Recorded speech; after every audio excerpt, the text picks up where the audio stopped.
আরে বিয়ে নিয়ে খুব চিন্তায় আছি। মনে মতো পাত্র খুঁজে পাচ্ছিস না?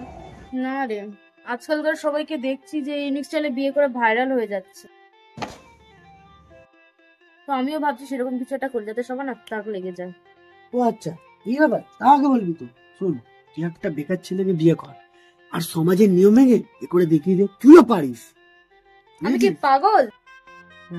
একে আমি যে ইনকাম করি সেটা পুরোটাই আমার, তাতে আমি কারো ভাগ দিতে পারবো না। আর দ্বিতীয়ত আমার মেকআপ প্রোডাক্টের হাফ খরচা বেরিয়ে যায়।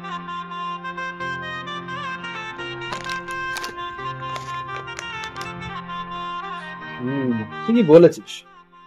আজকাল দিনে বেকার ছেলেকে বিয়ে করা বড্ডই চাপে। জি। তবে একটা কাজ তো করতেই পারিস, তুই এমন একটা ছেলেকে বিয়ে করলি যার স্যালারি তোর থেকে কম। তুই তো ভালো টাকায় স্যালারি পাস, তো এমন ছেলেকে বিয়ে করলে তোর অসুবিধা হবে না, তোর সংসারও ভালোই চলে যাবে। একদম। আর তোরা ভাইরালও হয়ে যাবে, এটা ইউনিক কম্বিনেশন। ঠিক বলেছিস।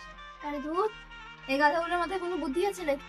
ওই শোন, তুই ঠান্ডা মাথায় সব বিয়ে প্ল্যান কর। তুই বিয়ে নিয়ম করে সব বৃষ্টি ষষ্ঠী পুজো পাস করবি। দেখ তুই ভাইরাল।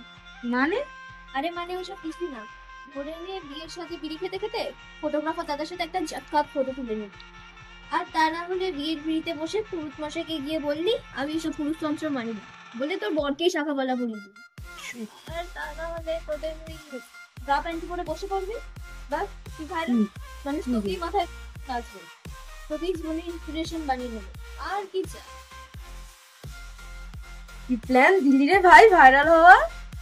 বাবা, তুই আমার একমাত্র বন্ধু ভাই, চল বিয়েটা করে নিব। চল।